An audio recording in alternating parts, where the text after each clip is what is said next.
Hello, and welcome to Real Talk with Rachel. Today I'm considering the period of time I call the postpartum depression of releasing a book into the world. When I released my first book, The Colors of the Rain, into the world, no one warned of the ambush of emotions that would follow a book launch. I found myself, after months of traveling around and visiting bookstores and showing up for author appearances, completely bereft. Depressed to the point that I could not write a thing.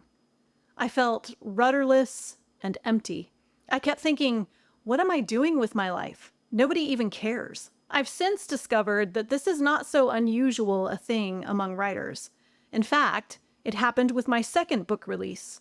And with the latest one that published, well, I finally had a plan to combat the postpartum depression, so I experienced it to a lesser degree, but it was still there.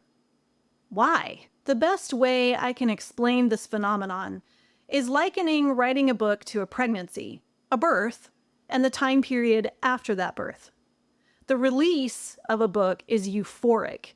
It's the culmination of years of writing and submitting and waiting for a manuscript to become a full-fledged, hold-in-your-hands book. You work so long and so hard on creating this thing that didn't exist before, knitting together bones and muscles, feeding a new life with parts of yourself. You get used to your center of gravity changing. You sacrifice certain things to get it done. And then launch day comes, and it's very exciting. You have book events to show that baby off, to celebrate its new life, to introduce it to the world. And you bring with it all the hopes and dreams you have for this new life. And they're usually giant hopes and massive dreams. And why wouldn't they be? And then comes... what? Suddenly, there's no activity. The events are all over. The newness wears off. No one wants to hear about it anymore. So a sadness sets in, a postpartum depression. It's like you're alone with this baby you love, and no one cares. After my first son was born, when I was still on maternity leave from my job, I remember clearly sitting on my couch, watching him sleep in a swing while I waited for my husband to get home from work. And the sadness was so heavy. I felt so alone. It wasn't that I wasn't happy to have this new life. It was that to that point, everything I had done was for him. And the visitors had stopped stopping by.